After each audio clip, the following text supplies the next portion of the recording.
Bombo Sports News.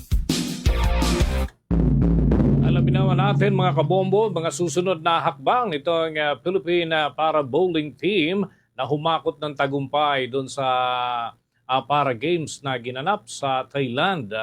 May balita ang Star FM Manila. Mga kabombo ka Star Nation, nag-uwi ng tagumpay ang Philippine para bowling team matapos makakuha ng 2 ginto at 1 bronze sa katatapos lamang ng 13th ASEAN Para Games sa Thailand. Sa exclusive interview ng 102.7 Star FM Manila kay Pinoy para bowling athlete at gold medalist na si Patrick Eusebio, emosyonal nitong ibinahagi ang kanya kauna-unahang gintong medalya at ang naging journey nito sa sports na bowling. Since birth po ako, may siko pa siya, gumagalaw pa siya. Inborn siya since birth. Ako po ay isang basketball player po ako hanggang college po ako sa De La Salle University, Cavite.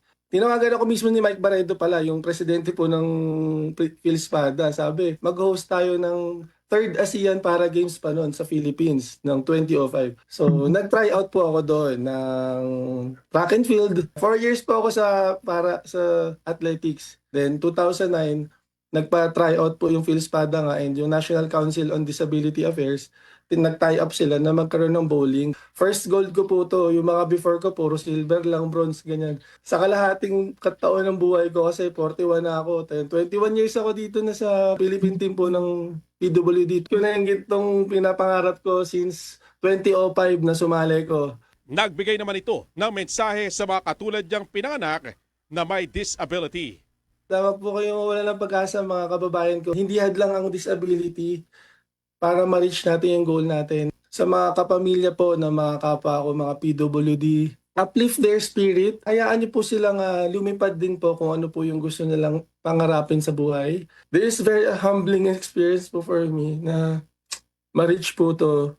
Kung na-reach ko to, alam ko kaya niyo rin po. Sa ngayon, naghahanda naman ang Philippine Para Bowling Team sa darating na Abril para sa IBF Para Bowling World Championship na gaganapin sa Thailand.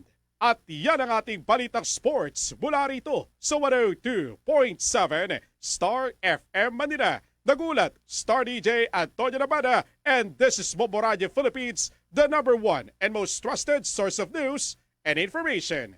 Pasta Radio, Bombo!